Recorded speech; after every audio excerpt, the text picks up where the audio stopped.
Good afternoon, hello, and welcome to the Omni Coalition News Show, aka TOCNS.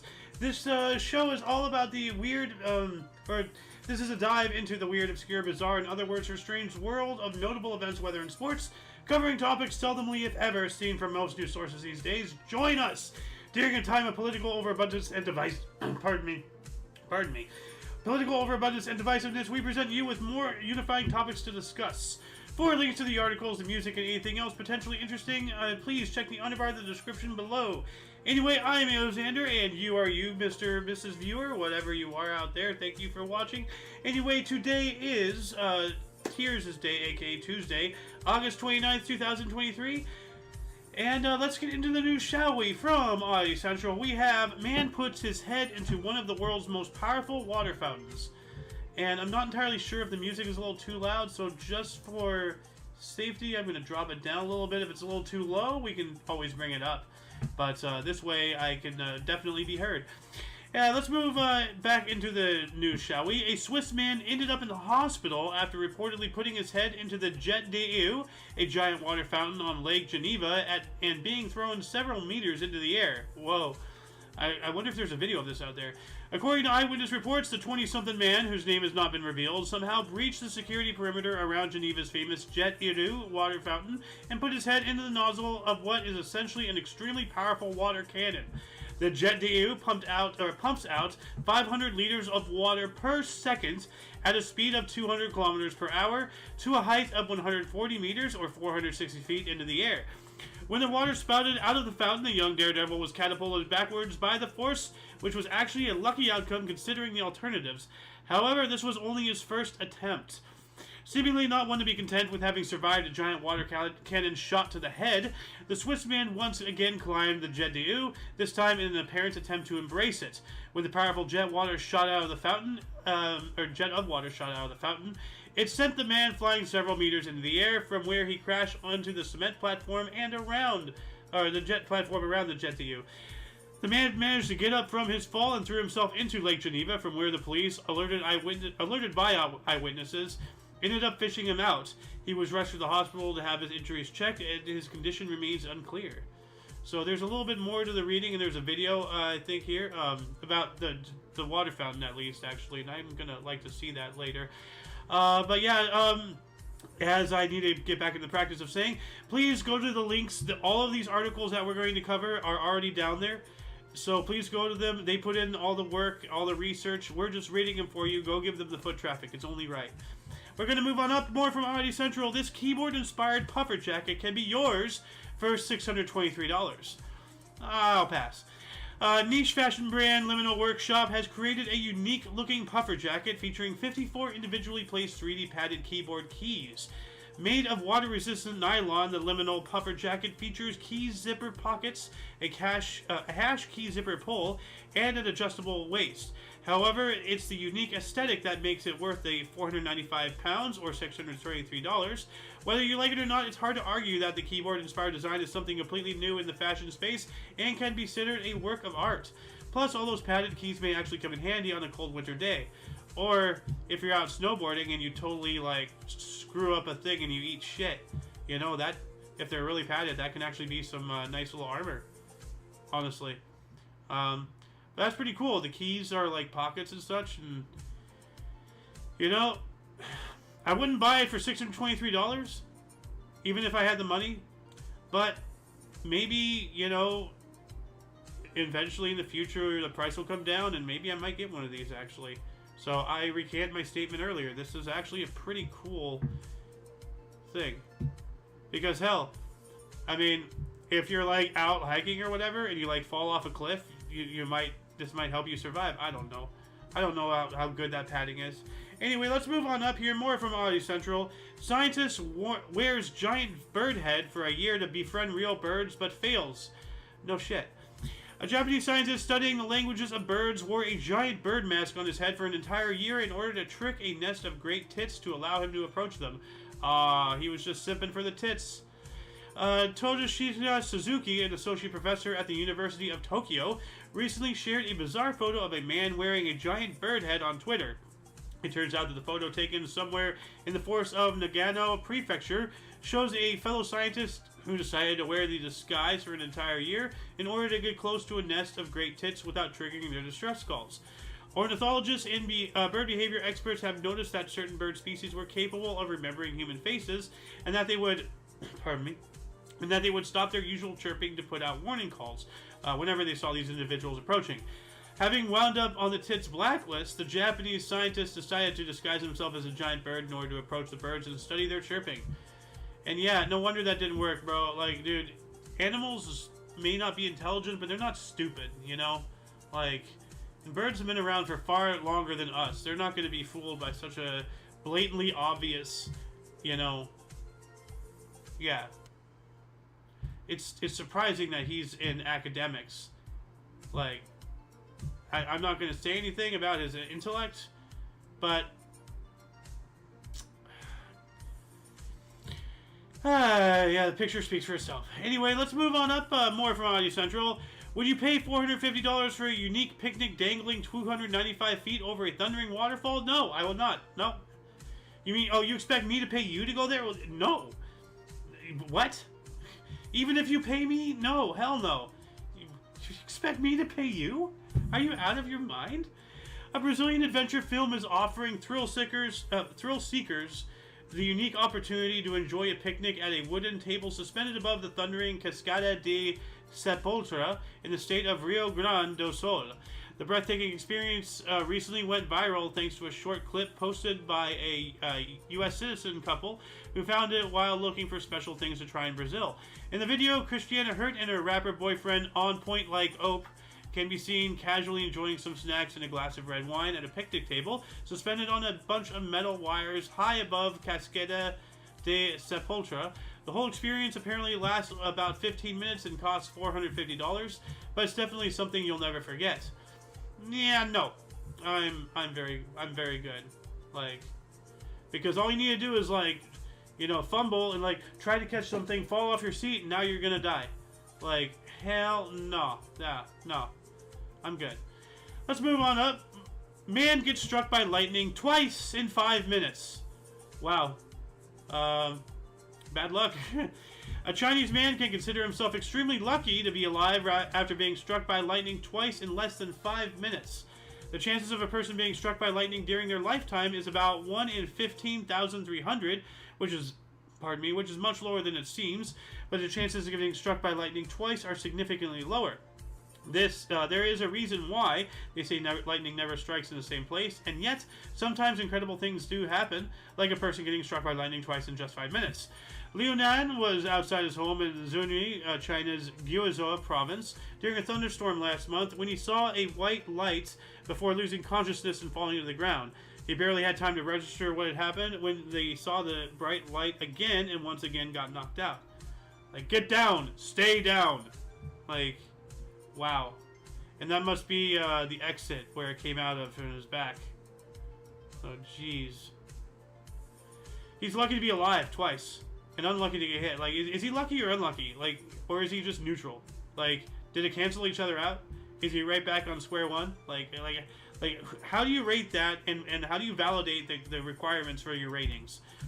Let's move on up to another source here from UPI. We have a men attempt world record with 153 hugs in 1 minute. And actually, I might actually want to toss my hat into this ring.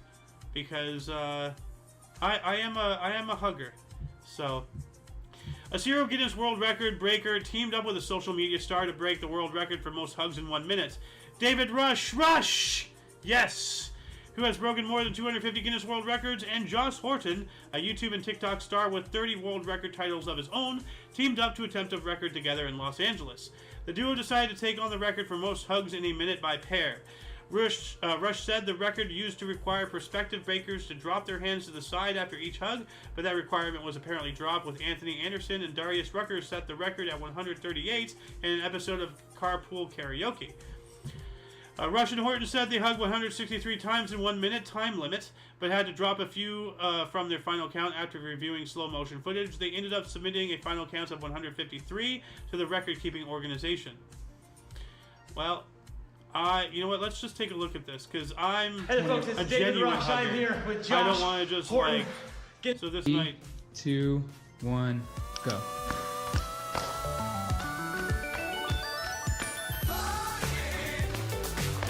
With practice, I can go much faster than that. Yeah. I'm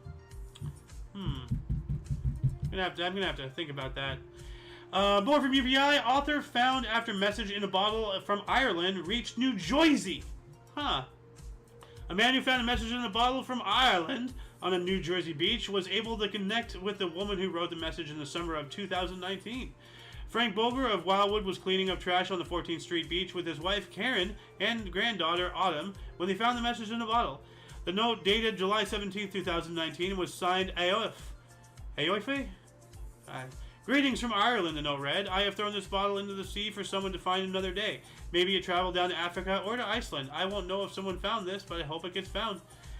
Boger's discovery went viral online, eventually coming to the attention of Bray, Ireland resident Aoife Byron. Byron said that her father was watching the news on TV when a story came up about the discovery and called her in from the other room. Well, cool. It's really, really cool. What else do we have? Idaho restaurant assembles world's longest Philly cheesesteak. Pennsylvania, your creation is getting taken from you. What are you guys gonna do? Come on, you can take it back. An Idaho restaurant unofficially broke a Guinness World Record by assembling a Philly cheesesteak sandwich measuring 722.8 feet long. The Main Street Grill in Lewiston, operated by Happy Days Restaurants, hosted the record attempt in the city's 17th Street alleyway. The restaurant's team, aiming for the goal of 700 feet, assembled a Philly cheesesteak measuring 722.8 feet, beating the current record by 72.5 feet. Well, alright. That's pretty cool. The current record was set by the Steak Time Bar and Grill in Mamesburg, Ohio, which created a cheesesteak measuring 650.3 feet long.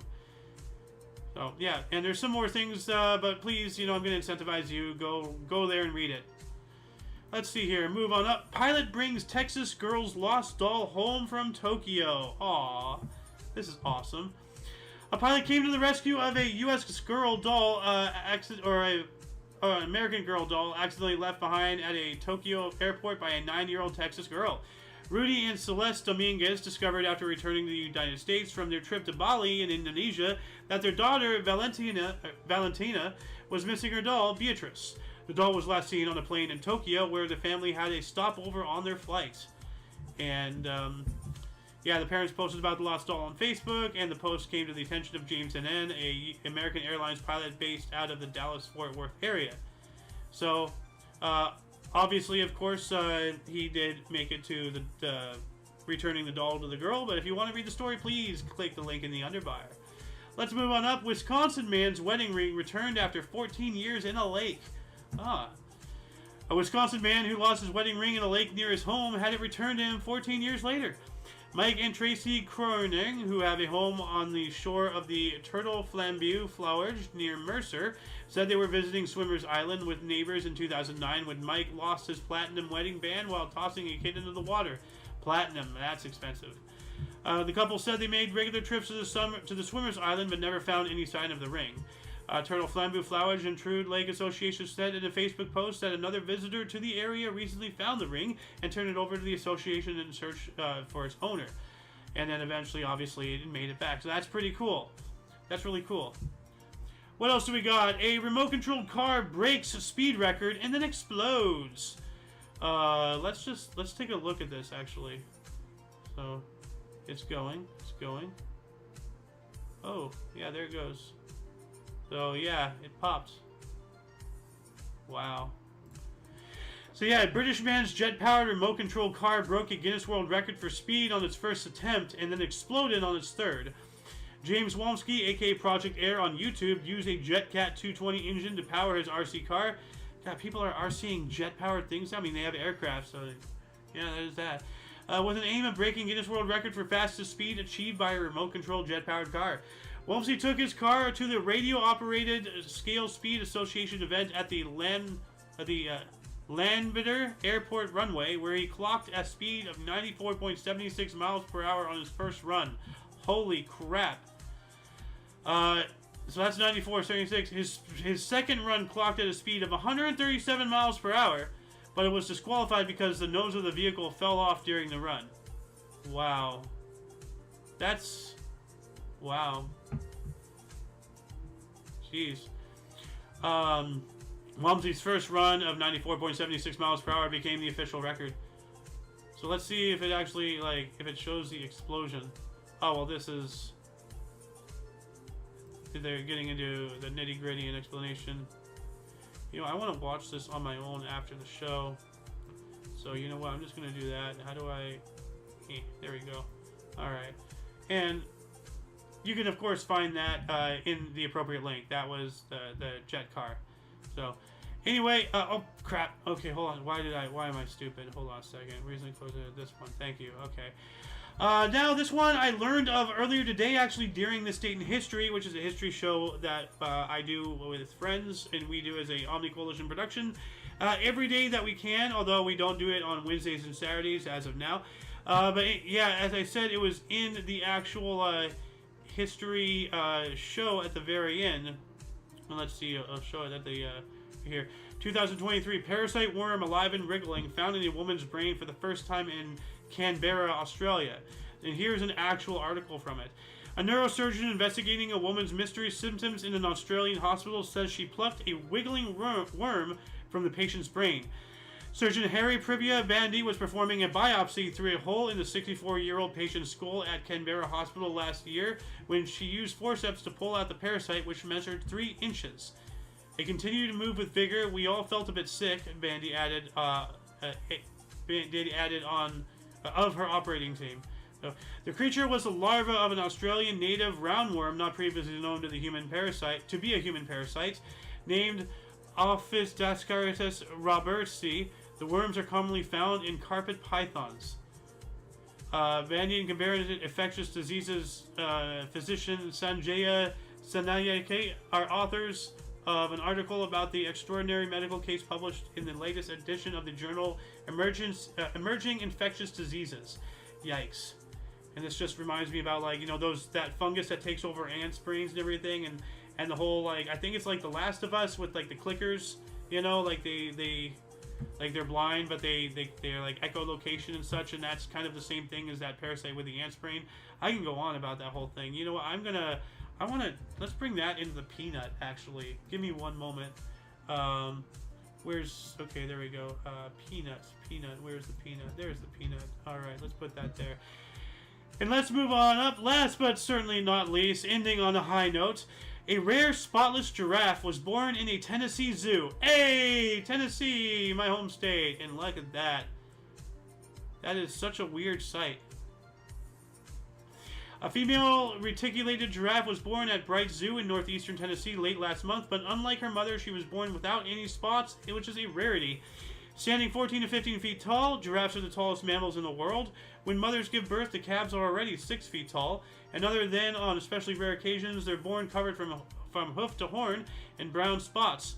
Bright Zoo in Limestone, Tennessee announced that it welcomed the birth of a reticulated giraffe without any spots on July 31st. WJHL 11 News reported. So yeah, this is really cool. And yeah, my mom loved giraffes. God rest her soul. We have so much giraffe stuff in the house. It's unreal. So yeah, she actually had the mouse pad that looked very similar to this. But anyway, that shall conclude the show. Once again, you can check the underbar in the description for any links you may find interesting, including but not limited to all things Omni Coalition. Please go check out our other video sharing, streaming sites. Go check out our social media sites. Go check out our affiliates. You know, first and foremost, of course, there are other people. They're plugging away just like how I am, just like how you are. But anyway, for your dose of different, odd, and unusual news, we stream every Tuesday and Friday at 3 p.m. Pacific Time, which is 4 p.m. Mountain, 5 Central, and 6 Eastern, respectively. Until you catch us next Friday, or if you're interested in some history, we have a history show every day, as I said, except for, you know, Wednesdays and Saturdays, at 11 in the morning Pacific Time. Anyway, until you see us again, and whenever that is, don't forget to look right and left at every intersection, rate 5 thumbs, and subscribe.